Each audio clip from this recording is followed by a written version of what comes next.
Hi everyone, and welcome back to today's blog. I'm Kathy Schmidt, and today I'm talking about a really interesting topic that buyers frequently are asking us about these days, and that is buyer brokerage.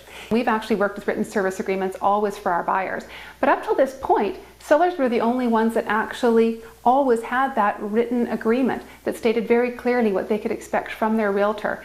I think it's awesome that buyers now have that same level of representation. It's a really, really positive thing. Now, what's really important to think about too is what kind of agreement you want to have. You can have an exclusive agreement. You know, it's like being married. Or you can have a non-exclusive agreement, which is like something else. But either are valid when it comes to real estate. An exclusive agreement is what we work with our purchasers. That's our personal preference within our brokerage at Schmidt Realty Group. The reason for that is we want to make sure that we're working with clients who really want the level of service we want to provide, and we limit the number of clients we work with to make sure that we have sufficient time to really provide that high level of service for each of our clients. Other realtors choose to work differently, and they are comfortable to work with a non-exclusive agreement. And again, you know, that's something you want to definitely consider and decide what the pros and cons are of that for you. It's another reason why you want to interview a few realtors and find out what kind of agreements they prefer and why.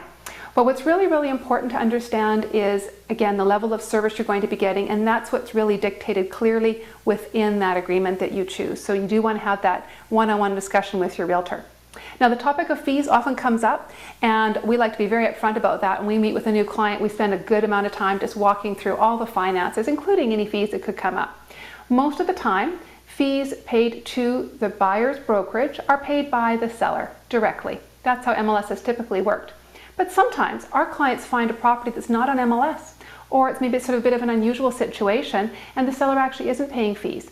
Our buyers still have the right to have representation if they choose, and if they choose to do that, we're delighted to represent them.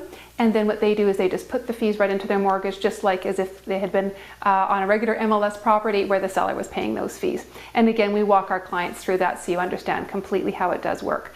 The thing that I really want you to understand today is that you have the right and the ability to have an advocate. And that is what buyer brokerage does for you. So definitely you want to look into it, do some research. You can go to RECA.ca. There'll be some information for you there, and that might be a helpful link for you to look at as well as you're starting out your property search. Hope that gets you started in terms of understanding this topic a little bit. Always glad to hear from you. Email us anytime at learn@weselledmonton.com. Have an awesome day. Catch up with you next time.